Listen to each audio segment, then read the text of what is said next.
What if your vote didn't matter? What if the candidates had already set the queue for your district before you even reached the ballot box? 250 years ago, America declared that governments derive their power from the consent of the governed, and that a government ignoring that consent is no government of the people. But ideals once written must still be tested, and in North Carolina, that test arrived in the courtroom. If we look at the popular vote for the House of Representatives nationally in the 2018 election and compare that to the percentage of seats won by the two parties, to what degree do they diverge? A map where blue has a clear chance of winning. But this is gerrymandering. You're packing and cracking if politicians bend the lines, and like drawing with a bent ruler, the measurement of consent becomes distorted. The numbers may not change, but the outcome definitely does. It is a shame that gerrymandering, the way it is done in North Carolina, is being allowed through the court system to suppress the voice of the people. When you split up a community, you split up its power. People stop believing their voice matters, and that's exactly what gerrymandering does. And it didn't take long for the states to figure out, okay, we want to do this in a way that benefits our party or our group of people. So this is districting done by state legislators and governors, that they do so for the purposes of advancing some kind of interest. Not only proven by stats, but experts also agree. This isn't something that's done by mistake. Beyond partisanship, gerrymandering has long been used to dilute black political power, especially in the southern states like North Carolina. The system, once meant to represent, has been used as a cudgel to disfigure the will of the people.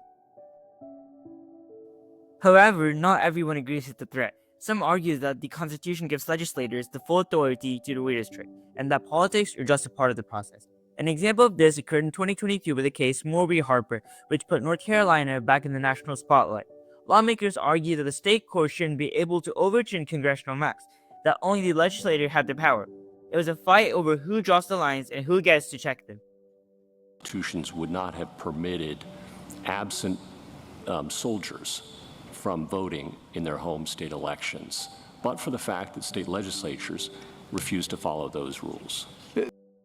Federal leaders warn that without standards, voters lose the power to give real consent. When outcomes are drawn before ballots are cast, elections stop being choices. They become illusions. And here in North Carolina, the state most affected by gerrymandering, that illusion hits close to home. And the impact isn't abstract. It's in the roads we drive, the schools we attend, and whether our community's voice gets heard or drowned out. Every district line drawn decides which neighborhoods get investment, which get ignored, and which voices are silenced before they ever reach the ballot box. When you use a bend tool to shape your ideas, every result will reflect that bend, no matter how carefully you draw. Gerrymandered maps work the same way, twisting the people's will into shapes that serve those in power. Over time, the distortion becomes invisible, and that bend becomes the new straight.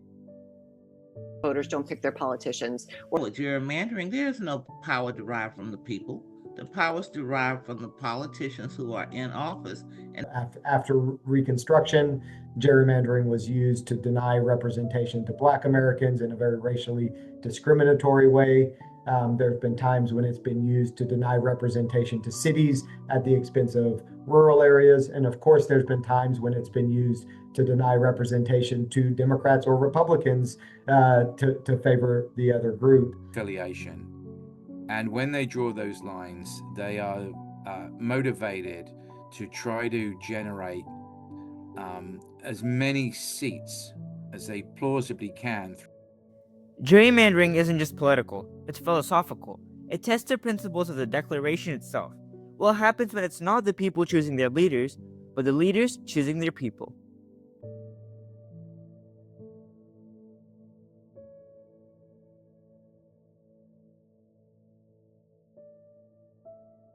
To keep democracy honest, the lines must be drawn straight, by the people's dissent, not a partisan's hand, because every boundary on a map shapes a boundary of trust, and when that trust bends, so does the very idea of representation.